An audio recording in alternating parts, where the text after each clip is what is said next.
I had a fantastic time today. I got to co-host a podcast, a live podcast, with my good friend Oran Parker. Oran, I've mentioned a few times before, hosts his own podcast called Find the Good News. I'll put a link to his site in the description. Oran is from a nearby city. I've known him for a little over a decade. And his podcast focuses on all the good and lovely things in our community.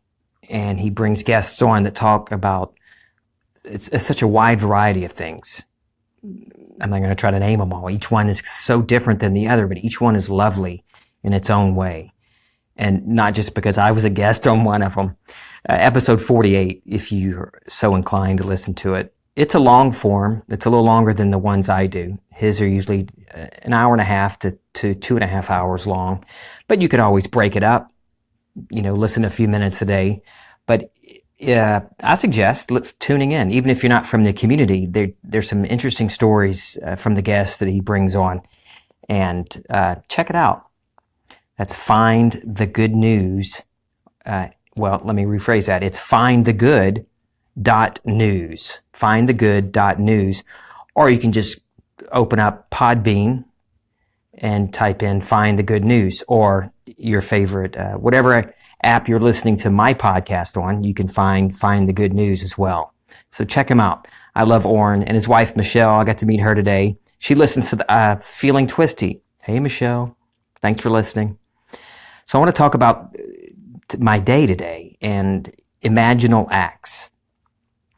Neville Goddard talks about all that. In fact, that was my favorite slogan. I think I'd written it on all my doodles and journals and everything. Imaginal acts become facts.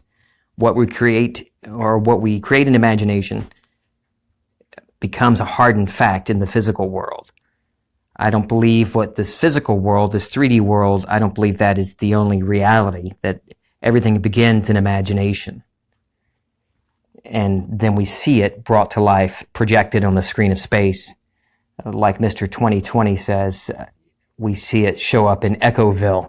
And I've talked about that in other podcasts, so I've seen it show up in Echoville very quickly, especially when I'm in a crap mood. Listen to that one, A Bad Mood and the Broken Dishwasher. That was a fun podcast.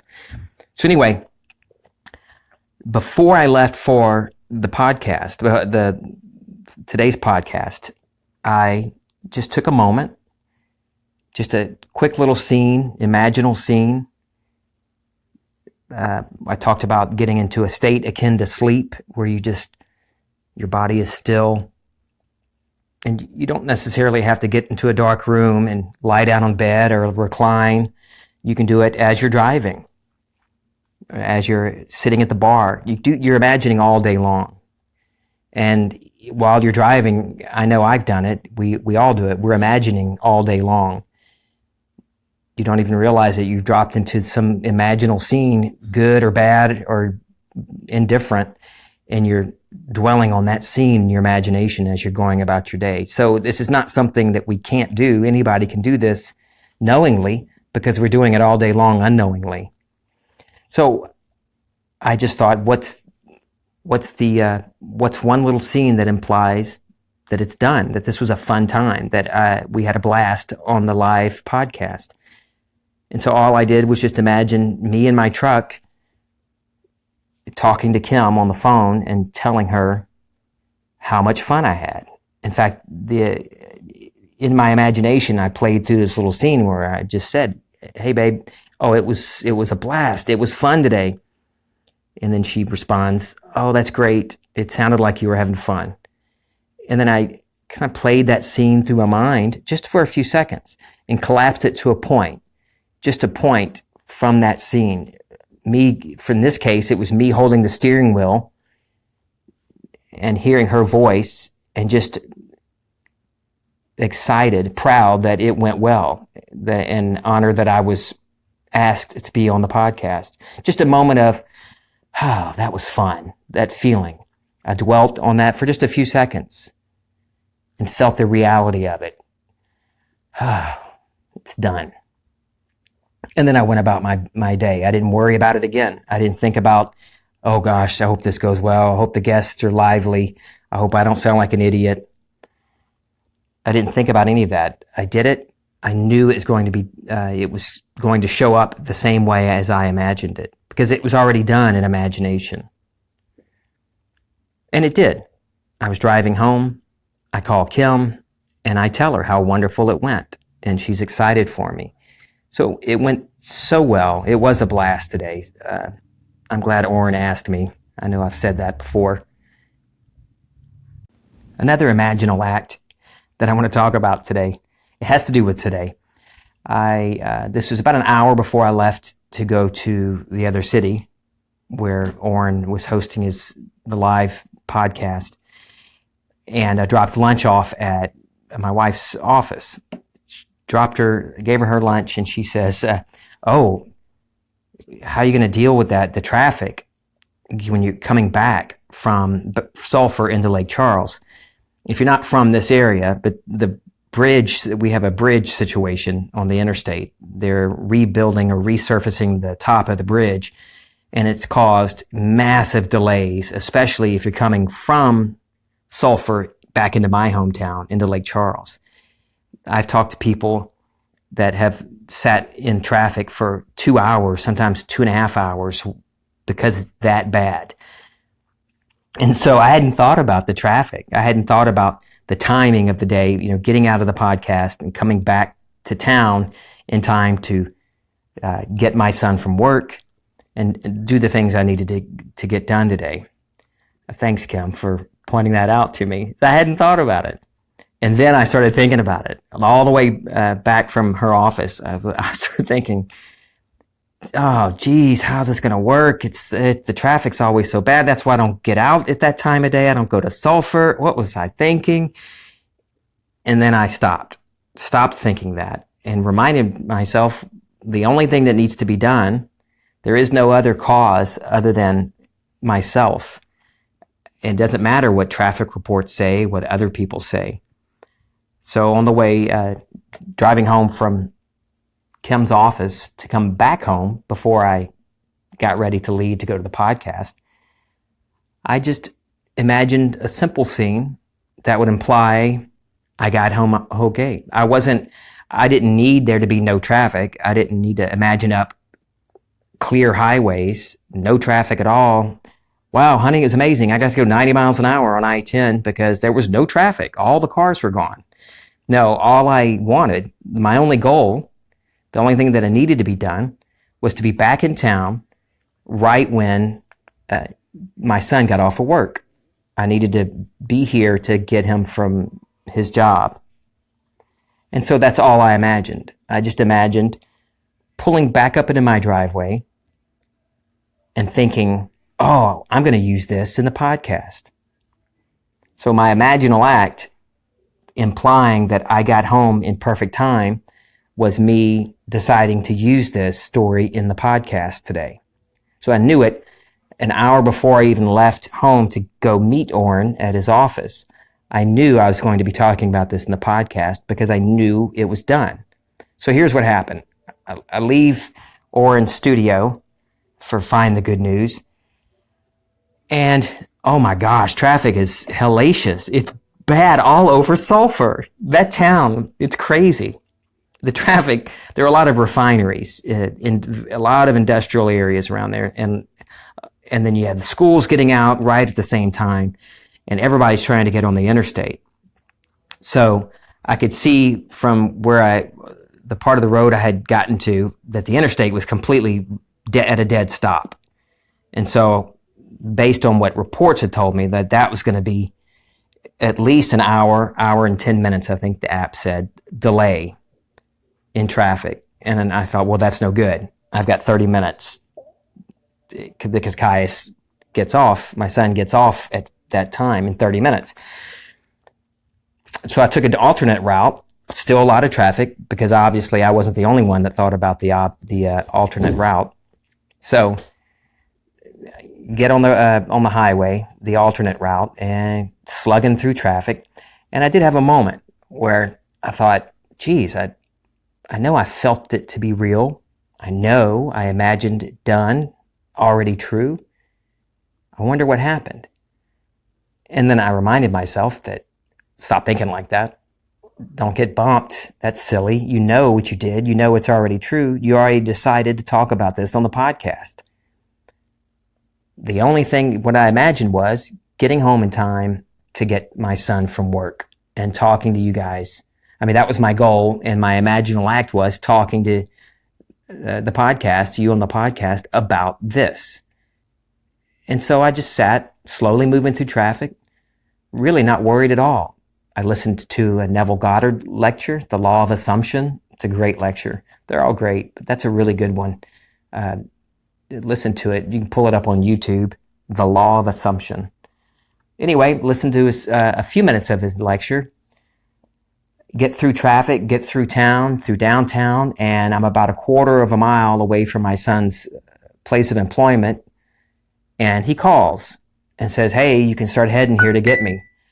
And I said, "Buddy, it's perfect timing. I'm right around the corner." So I got exactly what I imagined, even though it appeared I wasn't going to get that. The traffic being a problem. I could have gotten bumped. I could have gotten upset. I could have cursed out and flipped off the guy in front of me, who was letting everybody cut in front of him. But I didn't. I could have. But there was no need to, because I wasn't in a hurry. I trusted in the fact of the imaginal act. And Kim asked me yesterday, after the podcast I did yesterday, Keep Your Eyes on the Road, about when you are feeling it to be real, or as 2020 says, when you feel it real, or have a feel it real session. Neville Goddard calls it going into the silence. I like calling it going into the silence. I like just the word silence. I like the way it makes me feel, even though that's entirely because I imagine it makes me feel that way, but I like it. So what do you do? How do you feel? Is there a physical feeling?